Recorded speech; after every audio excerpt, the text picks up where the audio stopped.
My name is Nate, and the story I'm about to tell isn't one you'd share to win friends or impress anyone. It's the kind that clings to you like damp rot, seeping into your thoughts, your dreams, your very sense of the world. In the fall of 2012, I was an animal control officer working just outside a major U.S. city, someplace I'd rather not name. I'd been on the job for 5 years, wrangling everything from feral cats to rabid raccoons, but what happened that night broke me. I quit soon after, trading animal control for corrections, thinking steel bars and human inmates would be safer than what I'd faced. Back then, the world was buzzing with talk of the Mayan calendar, people joking about the apocalypse, but for me, the end came in a different form, in a dark tunnel under a full moon. I'd just finished a call with a particularly nasty Doberman that left both of us bruised and pissed off when my radio crackled. Dispatch reported a sighting of an alligator in a creek behind a property at the edge of a small, rural neighborhood. Where I worked, alligators were as likely as snow in July. No one had ever gotten a call like this, and I responded with a heavy dose of skepticism, half expecting a prank or a misidentified beaver. The drive to the property was long, the road twisting through sparse, wooded country where houses were scattered like afterthoughts. I was uneasy, not just because of the odd call, but because remote reports sometimes lured cops into traps. I'd heard stories of ambushes, though none had ever happened to me. It was near a full moon, and anyone in law enforcement knows what that means: weird calls.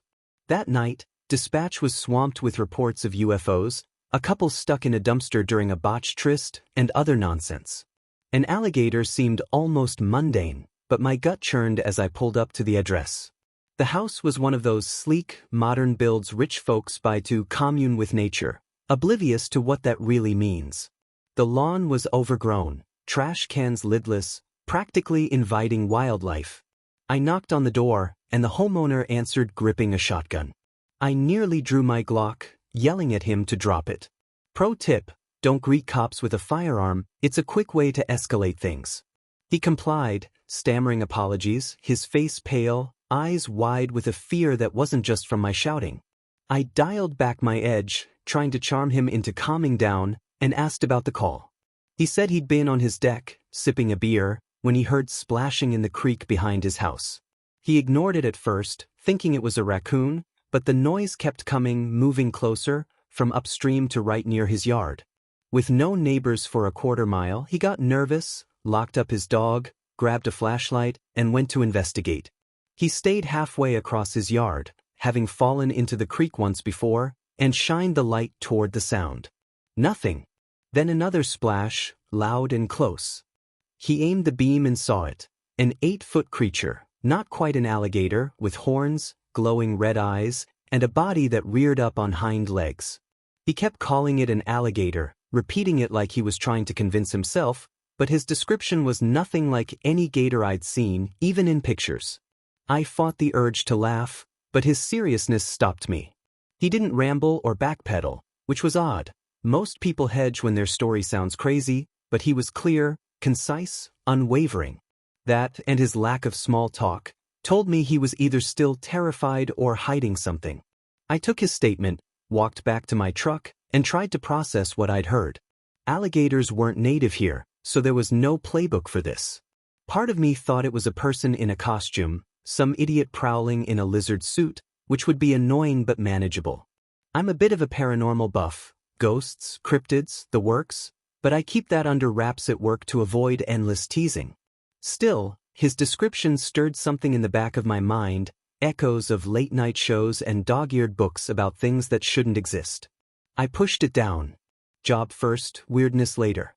I grabbed my flashlight, CO2 tranquilizer gun, and a can of bear mace, skipping the jab stick, a syringe-tipped spear for tranquilizing, because I didn't want to get close to whatever this was. I headed to the backyard, scanning the creek. For 5 minutes, nothing but dark water and the hum of insects. The creek looked deep, uninviting, and I was ready to call it quits. At 15 minutes, I was turning back when a loud splash came from my right. I swung the flashlight and caught a glimpse of something big scrambling up the opposite embankment. Too large, too fast for a raccoon.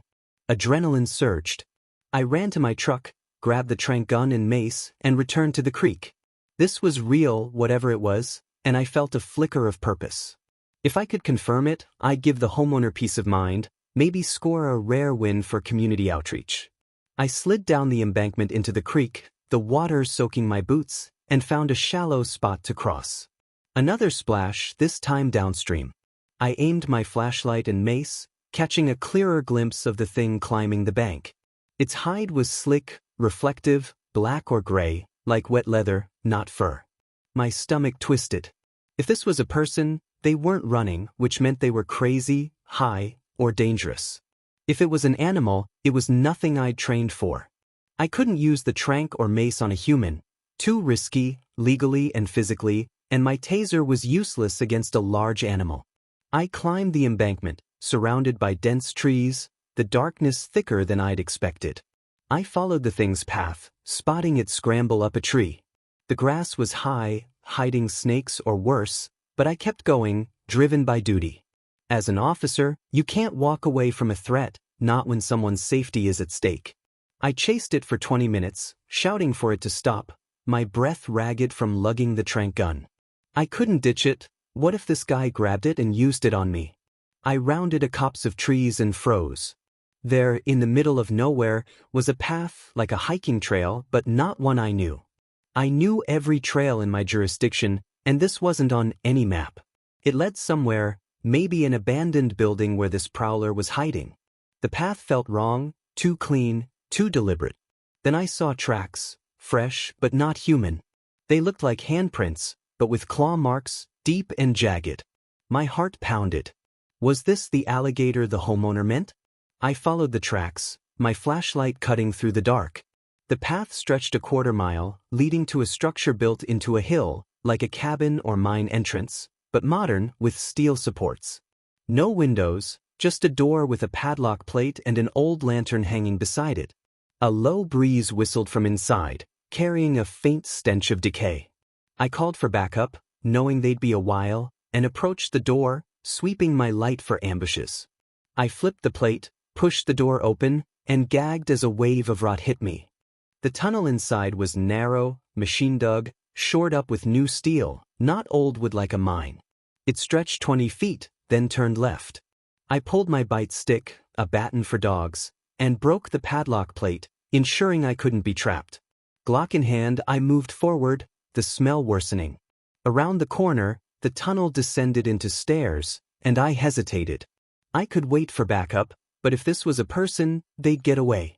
If it was an animal, it was a danger. If it was something else, I didn't want to think about it.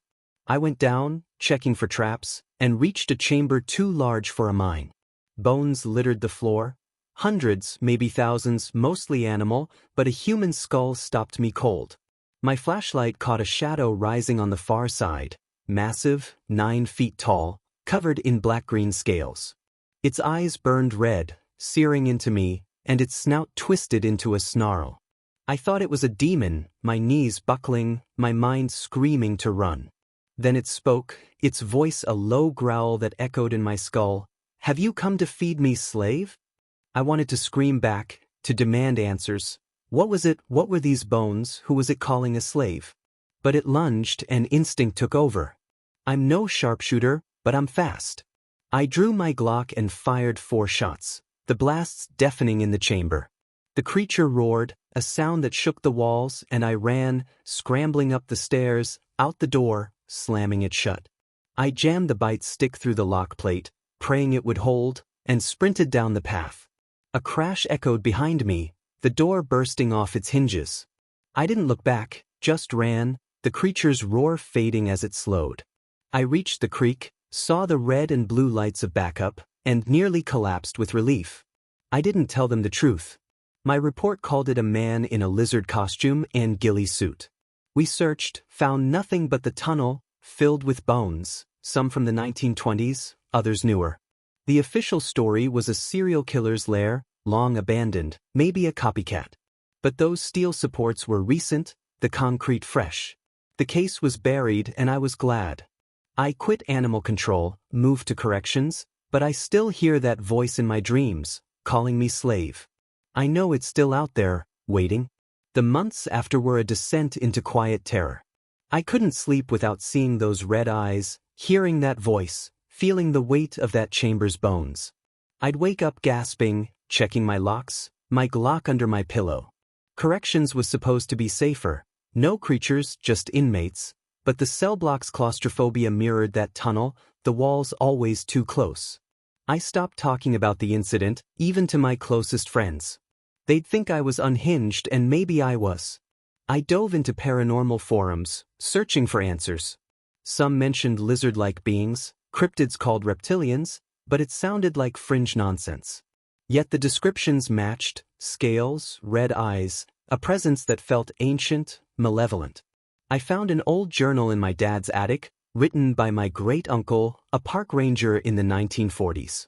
He'd seen something similar near a creek, a creature that spoke, that fed on fear. He'd kept it secret like me. I burned the journal, terrified it would draw the thing back. I moved to a new city, far from that creek, but the fear clung like damp air. Every splash in a storm drain, every shadow in the woods, sent my heart racing. I started carrying a knife off duty, avoiding rural areas, sticking to concrete and streetlights. The creature's words haunted me. "Have you come to feed me, slave?" What did it mean? Was it still hunting, or had it marked me somehow? I checked property records for that area, found nothing about a mine or cabin, but the land had been sold cheap in the 1920s, no explanation given. I stopped digging, afraid of what I'd uncover. In corrections, I kept my head down, counting days to retirement, but the job felt hollow. I joined a support group for first responders, sharing vague stories about trauma but never the full truth. The other guys' stories, fires, shootouts, suicides, grounded me, reminded me I wasn't alone, but I'd never tell them about the tunnel. I started sketching the creature at night, trying to purge it from my mind, but the drawings only made it more real. Those eyes, that snarl, that voice. Years passed, and I thought I was coping, but a documentary on local folklore brought it all back. It mentioned a creature tied to the land, a guardian or predator, worshipped by some long-gone cult. The description was too close: scales, red eyes, a hunger for more than flesh. I shut it off, my chest tight, and burned my sketches. I moved again, to a coastal town, hoping the ocean's vastness would drown the memories. It didn't.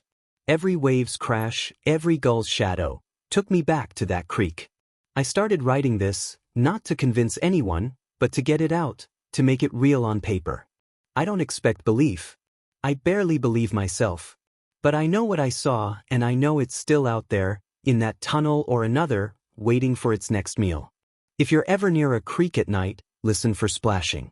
And don't follow it, no matter what duty demands. The tunnel never left me, not really.